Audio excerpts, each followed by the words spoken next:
कि वीडियो में हम सभी लोग जानने वाले हैं जो मुजफ्फरनगर के अंदर एक बहुत विशाल वृद्ध रोजगार मेला लगने जा रहा है, उसके सिलसिले में हम आज की वीडियो में बात करने वाले हैं। आपको कैसे फॉर्म भरना है, कैसे जाना है, किन बच्चों को जॉब मिलेगी और किस तरीके की जॉब होगी, तो आज की इस वीडियो में सारी चीज़ हम जानने वाले हैं। सबसे पहले हम बात करते हैं क्या उत्तर प्रदेश रोजगार विकास मिशन वृद्ध रोजगार मेला। ठीक है, ये वृद्ध रोजगार मेला लगने जा रहा है। कब लग रहा है? 13 अप्रैल को। कहाँ लग रहा है? नुमाइश ग्राउंड मुजफ्फरनगर। ये मुजफ्फरनगर के अंदर आयोजित किया गया है। वहाँ से आपको जाना है, इंटरव्यू देना है। कितनी कंपनी आ रही है वहाँ आप देख सकते हैं, 200 प्लस कंपनी आ रही है जो कि आपका वहाँ से इंटरव्यू लेगी। इंटरव्यू के बिहाफ पर आपका वहाँ से सिलेक्शन होगा। आपको इंटरव्यू देना है, अपनी ट्रेड से संबंधित अभी सब पढ़कर जाना। अब बात करते हैं इसका हमें रजिस्ट्रेशन कैसे करना है। रजिस्ट्रेशन करने के लिए आपको सबसे पहले क्या करना है, ये बार कोड दिया हुआ है, इस पर आपको सिर्फ क्या करना है, जो गूगल वाला कैमरा होता है उससे इसे वो करना है, स्कैन करना है और इसके एक कुछ डिटेल आ जाएगी। डिटेल किस तरीके से होगी वो चीज़ भी हम आपको बताने वाले हैं और एक बड़ा बार कोड भी दे देंगे। उस बार कोड को भी आप चाहे स्क्रीनशॉट ले लेना, उससे भी आप इस फॉर्म को अप्लाई कर सकते हैं। क्या क्या चीज़ आपको भरनी होगी, देखो इसमें एज का कोई क्राइटेरिया नहीं है। मिनिमम 18 साल आपकी एज होनी चाहिए, ये ध्यान रखना। आपने हाई स्कूल की है, इंटर की है, ITI की है, पॉलिटेक्निक की है, BTech किया है, सभी को सुनहरा मौका मिलने वाला है। हम बात करते हैं अभी इसमें कौन कौन अप्लाई कर सकता है, तो वो भी देखने वाले हैं। जब आप बारकोड से स्कैन करोगे तो कुछ इस प्रकार का आपको ये फॉर्म दिखाई देगा। सबसे पहले इसमें क्या करना है, कैंडिडेट नेम, यहाँ से आपको अपना नाम डालना है, यहाँ पिताजी का नाम डालना है, यहाँ अपनी मेल ID डालनी है। इस तरीके से आपको इसको फिल करना है।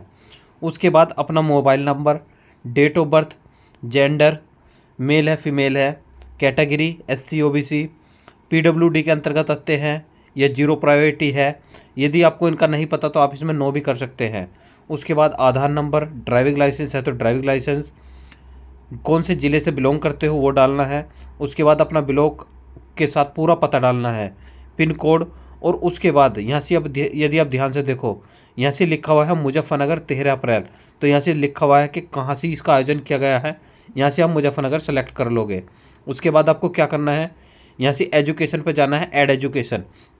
उसके बाद यहाँ से आपको देखना है 5वीं 8वीं 10वीं 10वीं के बाद डिप्लोमा, ITI पॉलिटेक्निक, 12वीं graduation, BTech BE, post graduation MBA MTech ME, ठीक है, nursing, general duty assistant GDA या कैरेक्टर यानी कि CA, किसी ने कुछ भी किया है वो यहाँ से अप्लाई कर सकता है। अप्लाई करने के बाद मान लो आपने ITI की है, उसके बाद आप यहाँ से कौन सी ट्रेड से की है, आपके यहाँ से विभिन्न प्रकार की ट्रेड आ जाएंगी। मान लो आपने इलेक्ट्रीशियन से किया, आप इलेक्ट्रीशियन सेलेक्ट करोगे। कौन से ईयर में की, आपने मान लो 25 में की, 25 सेलेक्ट करोगे। यहाँ से आप अपनी परसेंटेज डाल दोगे, जो भी आपकी परसेंटेज है वो आप यहाँ से फिल कर दोगे। और फिल करने के बाद इसमें आप क्या कर दोगे, इसे पूरी तरीके से कंप्लीट कर दोगे, यानी कि ऐड दिस करने के बाद यहाँ से आपकी सारी डिटेल लिखी हुई आ जाएगी। यदि आप इसे डिलीट करना चाहते हो तो यहाँ से डिलीट भी कर सकते हो, यदि आप इसे ऐसे रखना चाहते हो तो इसे ऐसे भी रख सकते हो। उसके बाद आपको अनुभव है, फ्रेशर है, जिस तरीके से भी आप यदि जिसका आपका अनुभव फिल कर सकते हैं। कौशल की बात करते हैं, यस। उसके बाद स्कीम नेम, यदि आपने किसकी ITI की है या अदर से कुछ किया है। अगर मान लो आपने ITI की तो ITI सेलेक्ट करोगे। यदि आपने कुछ और किया है, तो आप क्या करोगे, यहाँ से अदर में चले जाओगे। या आपने DDU GKY से कुछ किया है या UPSDM के अंतर्गत कोई कोर्स किया है या SSDC से कोई कोर्स किया है तो आप यहाँ से भर सकते हो। तो जैसे कि इसके अगर हमने कुछ भी नहीं किया, इससे अलग है, तो अदर पे जाओगे। उसके बाद यहाँ से अपना रिफरेंस नंबर या ID नंबर डालना है तो डाल सकते हो। उसके बाद यदि आप देखो क्या आप उत्तर प्रदेश से बाहर जाने के लिए तैयार है। यदि आप उत्तर प्रदेश से बाहर जाकर भी जॉब करना चाहते हो तो यस, यदि आप नहीं करना चाहते तो आप इसमें नो पर क्लिक कर दोगे। उसके बाद नेक्स्ट कर दोगे। जैसे ही आप यहाँ से ऑप्शन पे जाकर इस पर नेक्स्ट करोगे तो आपका जो पूरा फॉर्म कंप्लीट हो जाएगा। और कंप्लीट होने के बाद किस तरीके से आपका ये फॉर्म दिखाई देगा, तो कंप्लीट होने के बाद ये फॉर्म आपका कंप्लीट होने के इस तरीके के बाद आपको इस फॉर्म को दिखाई देगा। ये सारी डिटेल आपके इसके पास आ जाएगी। इस फॉर्म को लेकर आपको वहाँ से जाना है, अपना रिज्यूम बनवाने हैं, लगभग 4 से 5 रिज्यूम ले जाने हैं, अपने सभी डॉक्यूमेंट्स को लेकर वहाँ से आपको उपस्थित होना है।